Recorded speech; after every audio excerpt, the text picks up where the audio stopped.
ഇന്ന് ആയുധം വെച്ചുള്ള കളിയാണല്ലോ. ഇത് നമ്മള് മുത്തലട മോനെ. എന്ത് ഈ കൊടുവള? ആ ഇത് നമ്മളെ ആജിമസ്താന്റെ കൂടെ ഉള്ളപ്പുള്ള ആയുധം. ബോംബെ ആജിമസ്താന്റെ കൂടെ ഉണ്ടായിരുന്ന അപ്പൊ അതൊന്നും എനിക്കറിയില്ല. ഇല്ല, ഇവിടെ നമ്മളെ ബിസിനസ് കള്ളക്കടത്തല്ലേ?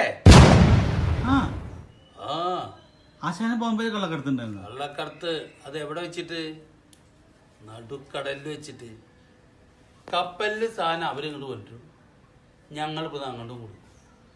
അങ്ങനെ ഒരു ദിവസം നടുക്കടലിൽ വെച്ച് ഇതിനെ കൊടുത്തുകൊണ്ടിരിക്കുന്നതിൻ്റെ ഇടയിൽ പെട്ടെന്ന് കപ്പലാണ് ചെക്കായി കുടുങ്ങിയ എല്ലാവരും അങ്ങോട്ടും ഇങ്ങോട്ട് നോക്കിയിരിക്കുക. അപ്പൊ പിന്നെ ആജിമസ്ത എൻ്റെ മുഖത്തേക്ക് നോക്കി, ബാബുസാനെ എന്താന്ന്. അപ്പം എനിക്ക് മനസ്സിലായി. എനിക്ക് വിവരം കിട്ടി, ഞാൻ നേരെ ചാടി കടലിലേക്ക്. കാരണം ഇത് മറ്റേ മല കുടുങ്ങി. അത് നമുക്ക് മനസ്സിലായി. ഞാൻ നേരെ അടി അറിയാലോ, കപ്പലിന്റെ അടി എവിടെ വരെ എത്തും എന്നുള്ളത്. ഒറ്റ ശ്വാസത്തിണ്ട് ഇറങ്ങി ചാടി ആ പോക്കാണ്ട് പോയി. ഇതുകൊണ്ട് 4 വെട്ട ആ പങ്കേമ കുടുങ്ങിക്കാണിത്.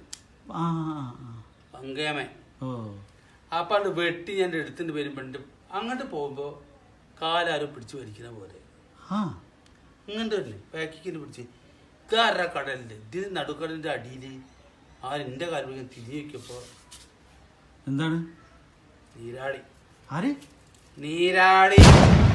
ആശാന്റെ കാലം നീരാളി പിടിച്ചു വലിക്കുക. നീരാളി പിടിച്ചു വലിച്ചിരിക്കുക. ഞാൻ തിരിഞ്ഞു നോക്കിയാൽ ഈ സാധനം പിടിച്ചു ഒരു ഒറ്റ വെട്ട് പീടിയന്റെ വിട്ടിക്കണ്. എന്നാലും മുമ്പ് കുറെ വള്ളികളൊക്കെ ഉണ്ടല്ലോ മുമ്പ്, അതൊക്കെ അവിടെ ഇവിടെ ഉണ്ട്. 3-4 വെട്ട് വീണ്ടും. നീലക്കടല് ചുവന്ന കടല്.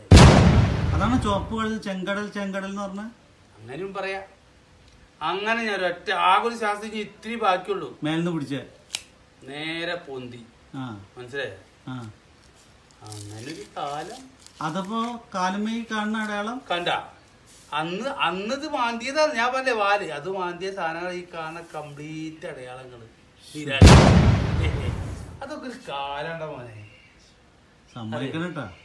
സമ്മതിക്കണം, നമ്മളെ സമ്മതിക്കണം.